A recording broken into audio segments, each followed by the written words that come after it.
right, y'all. KP's Video News, y'all. KP's Video News, y'all. And I discovered this story here, and it was somebody I never knew about. I like to do a little history every now and then. This is really good here. And years before Rosa Parks, Sarah Keys refused to give up her seat on the bus. Now she's being honored in the city where she was arrested. And at a time when monumental removals have sparked national debates on how to remember the past in the present, residents of one southern city are facing an uncomfortable episode in its history head on. And the city of Roanoke Rapids, North Carolina, and Halifax County are declaring Saturday, August 1st, this year, Sarah Keys Evans Day. 68 years after its police arrested Sarah Keys, a 20-year-old black woman, Army Corps private, for refusing to give up her state on an interstate bus for a white Marine, fined $25, which is equivalent to $240 today, for disorderly conduct. She filed a complaint that 3 years later resulted in an Interstate Commerce Commission ruling prohibiting segregation on interstate buses. A proclamation by Congressman Butterfield recognizing Evans' service to her country will also be presented at the ceremony, and he will submit it to the official record of the House prior to the event, following a grassroots campaign by local educators for more recognitions of Evans' contribution to American history. Saturday will also see the socially distant unveiling of a mural illustrating her ordeal, featuring 8 panels by local artist Napoleon Hill illustrating moments in her story.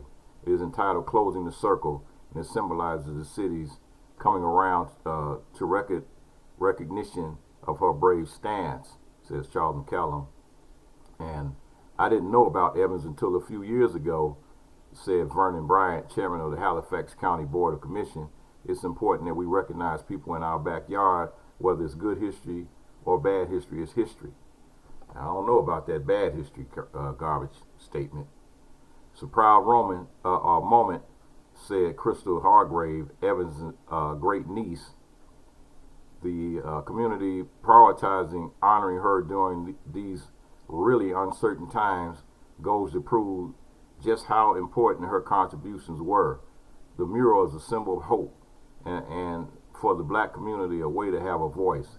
Evans, who took that name after she married in 1958, is 91 years old and living in Brooklyn, New York, and she cannot attend in person, but her niece, Julianne Graves, who lives in nearby Chapel Hill, will be representing the family. Reached by phone in the walk-up to the ceremony, Evans says she sees the monument as a tribute not only to her, but also to all the women who have been left out of the 1950s and 1960s chapter of the Civil Rights Movement. Black and white women kept the spark going, and I don't think they've been given enough credit, she says. Each of us has our own story. And so on August 1st, 1952, Sarah Keys boarded a bus from Trenton, New Jersey to her home in Washington, North Carolina. Her first visit home since joining the military. When the bus stopped at Roanoke Rapids after midnight to change drivers, the new one told Keys to give up her seat for a white Marine. She refused. Everyone had to get off the bus, and he let everyone get on another bus, but not Keys. The 2 policemen took her by each arm and escorted her to a police car. Jailers put her in a cell with the mattress so dirty that she was afraid to sit down, so she stood all night in full uniform, including her 1.5-inch heels. So I paced the floor all night and I cried and prayed, she said in a video that was recorded as part of the effort to get the grant to fund the mural. What is happening to me? What am I going to do? She was released the next day and fined. When she got home, her family, who had no idea where she was shocked to hear what happened. Sarah was the quietest of us all. This happens to Sarah, said her sister Cornelia Hargrave of the family's reaction. Her father encouraged his daughter to take legal action. After all, in 1946, the Supreme Court had declared state laws enforcing segregation on interstate buses unconstitutional. Through a loophole allowed in private companies to make their own rules, reported back then, the justices ducked the racial question and settled everything on the basis of comfortable traveling. The NAACP referred the Keys family to attorney W. Roundtree, who filed a complaint with the ICC on her behalf. It was initially dismissed by an examiner, but Congressman Adam Clayton Powell persuaded the full commission to hear the complaint. And in the new mural, the first panel portrays a beaming 23-year-old Keys in a woman's Army Corps uniform. The following panel shows the bus pulling into the Roanoke Rapids bus station, where time of her arrest, her time in her cell, and her father's role as the greatest supporter for justice. The setback she's faced in Roundtree and Powell. The eighth and final panel illustrates the ICC's November 1955 decision banning segregation on interstate buses. And in Sarah Keys versus the Carolina Coach Company, which also responded to the NAACP case challenging segregation on trains and terminal waiting rooms. The ICC ruled, we conclude that the assignment of seats in interstate buses so designated as to imply the inherent inferiority of a traveler solely because of race color must be regarded as subjecting the traveler to unjust discrimination and undue and unreasonable prejudice and disadvantage. By this point, the woman at the center of the case was out of the military and working on her dream job as a hairstylist in New York. It was a big relief to have it behind me, she stated back. She stated back then. My father encouraged me when I needed encouragement, and so she was doing a good thing, man. Telling you people, folks, got to stand up, stand up. So there will always be a movement of some sort.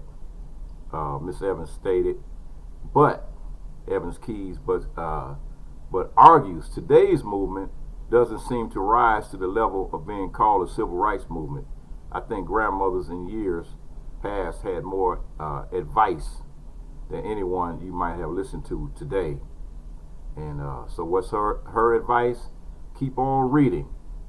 Keep on reading and keep on listening. That's right, man. I'm telling you, boy. It's serious stuff going on out here today. Serious stuff going on out here today. And so, you know, she was doing her thing out there. So I always say, let me try to throw something else in here right quick. Here's another lady that's doing her thing, and she's doing her thing over there. You try to bear with me while I pull this story up. Come on, computer. Ay. Come on.